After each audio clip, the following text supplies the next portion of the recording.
Hey, salut tout le monde, c'est Kyoshiro, j'espère que vous allez bien et aujourd'hui on se retrouve tous pour la review de l'épisode 5 de Bleach, donc l'anime Bleach, et on peut dire que cet épisode était flamboyant parce qu'on a l'arrivée de Yamamoto Genryusai sur le champ de bataille.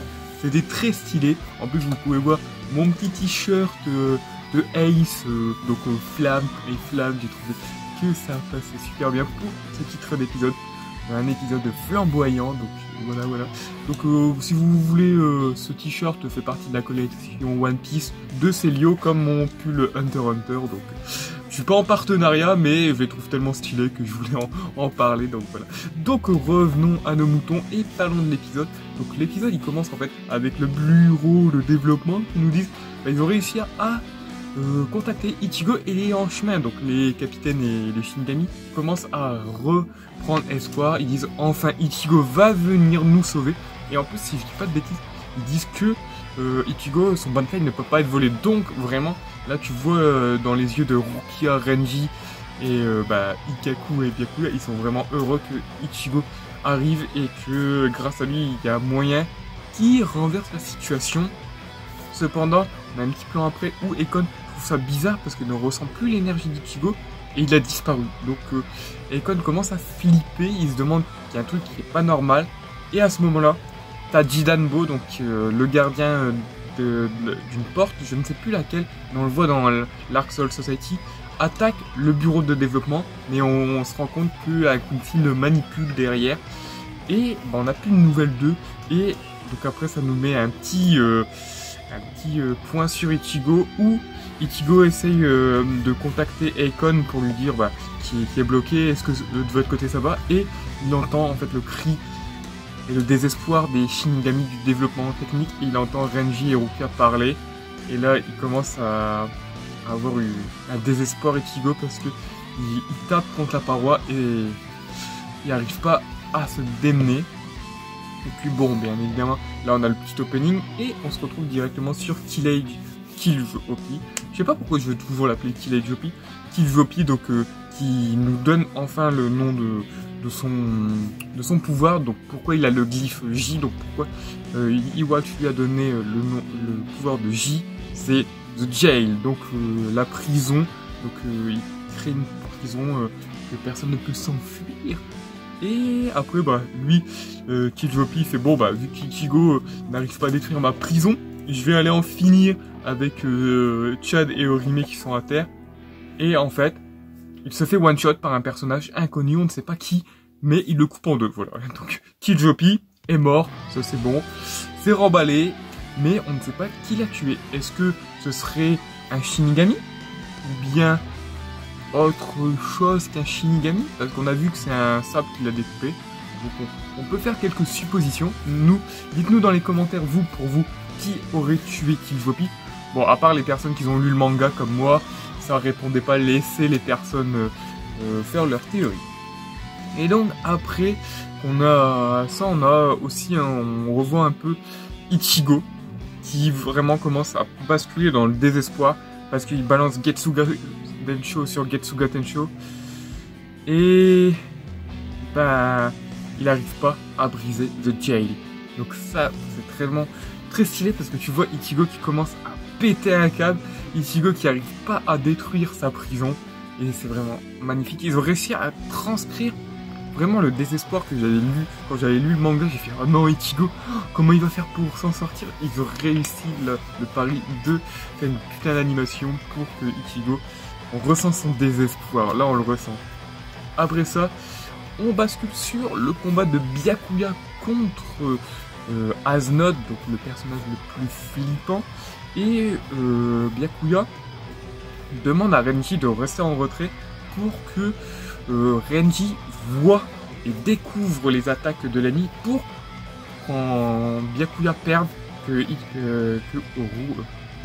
Renji prennent le relais et battent l'ennemi. Donc c'est très intéressant comme choix stratégique.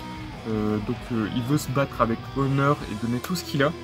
Et là, Byakuya commence à avoir peur. On voit qu'il tremble et tout, il comprend pas, il se demande pourquoi. Et Aznod dit et révèle son pouvoir. Puis en fait, son pouvoir transmet la peur.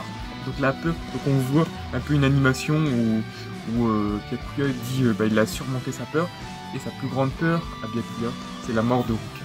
Il a peur que Rukia meure au combat, et c'est ce qui commence à lui faire défaut. Il arrive un peu à surmonter sa peur, et continue à se battre par rapport aux autres Shinigami.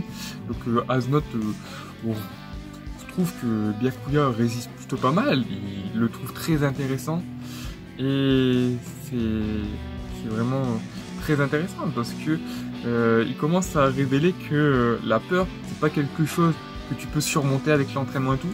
La peur, c'est de l'instinct, c'est l'instinct animal qu'on a en nous, l'instinct primaire, et qu'on ne peut pas échapper à son instinct. Donc plutôt sympa. Et donc j'avais noté vite fait aussi la phrase qu'il lui dit. Donc la peur envahit le corps comme une infinité de mouches. Donc j'ai préféré le noter parce que j'ai trouvé ça très sympathique en plus avec l'animation où tu vois, alors que Byakuya il est paralysé, tu vois comme s'il y avait des mouches qui allaient sur tout son corps.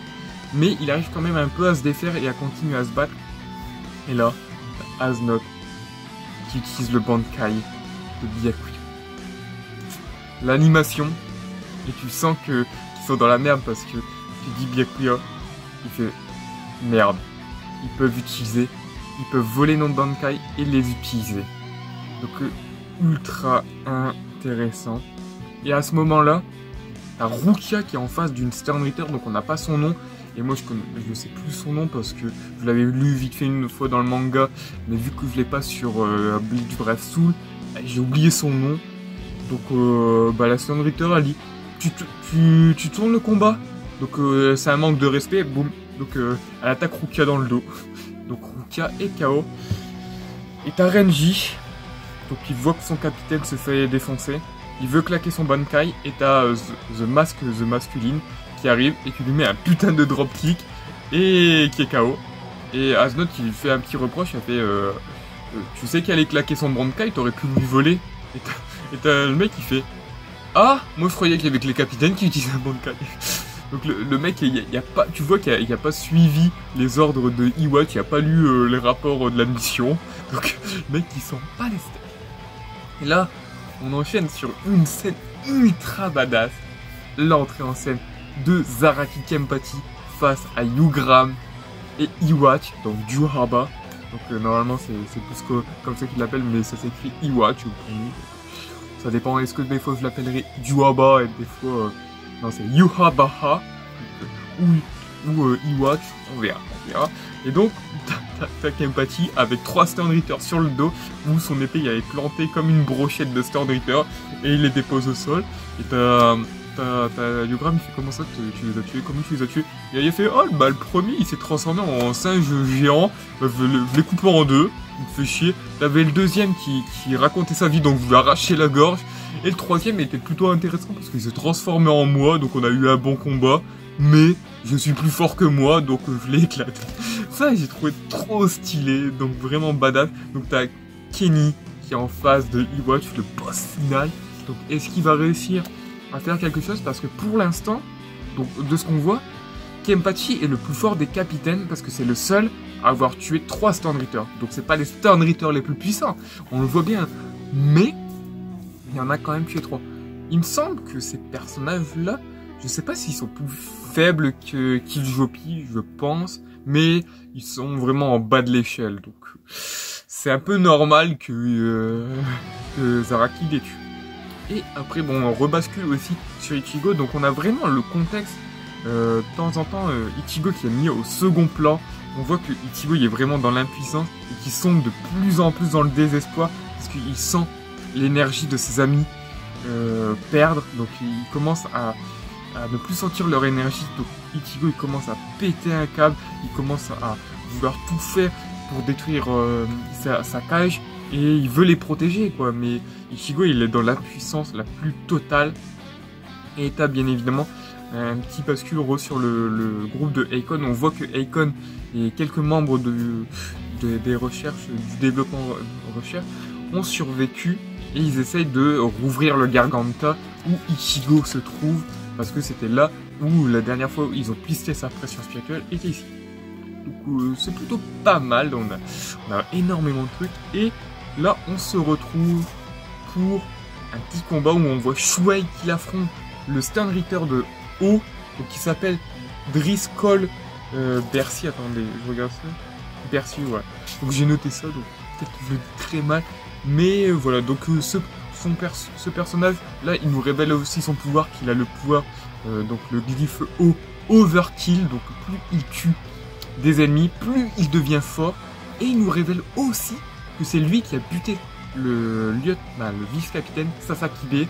Donc là, tu vois que tu fais...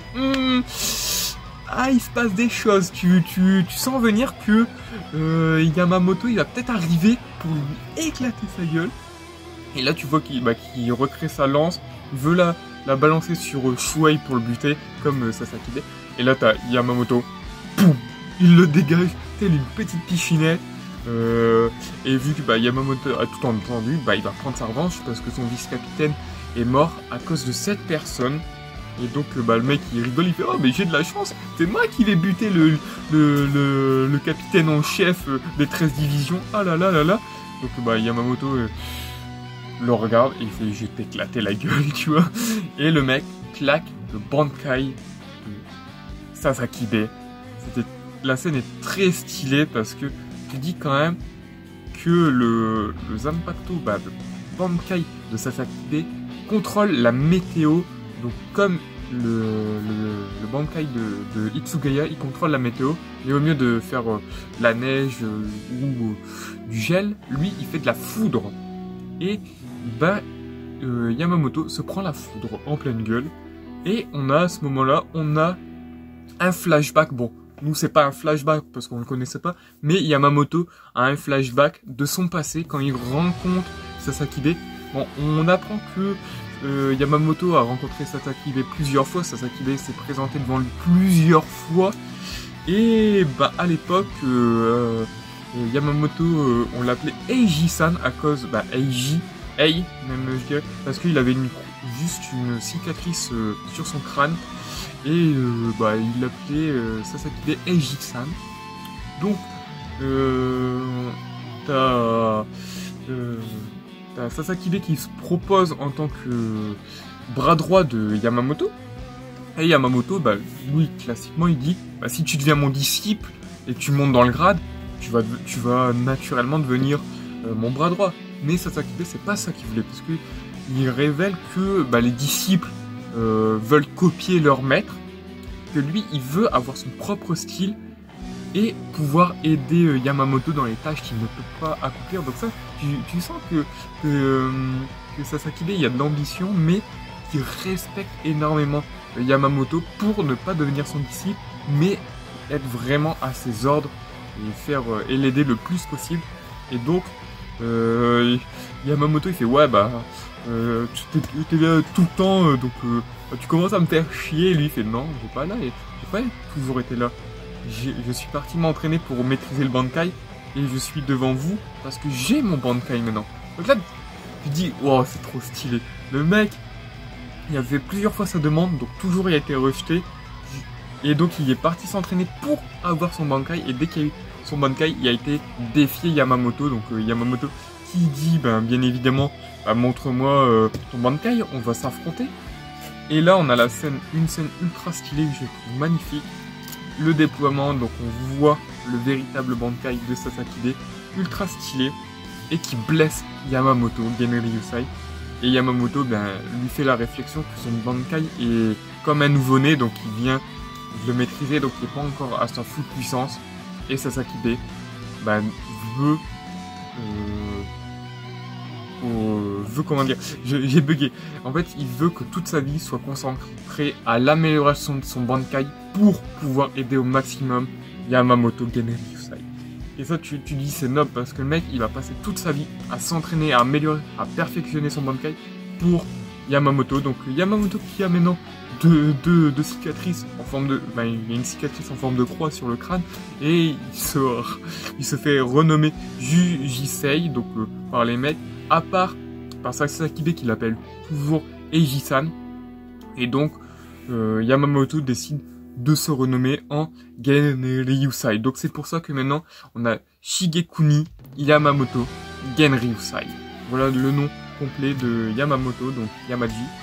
Et après, donc dès qu'on a la fin du flashback de Yamamoto, on retourne dans le présent, le combat entre Driscoll et Yamamoto. Donc là, ben, bien évidemment, Yamamoto, il reçoit aucun dégât du Bankai de Sasaki B.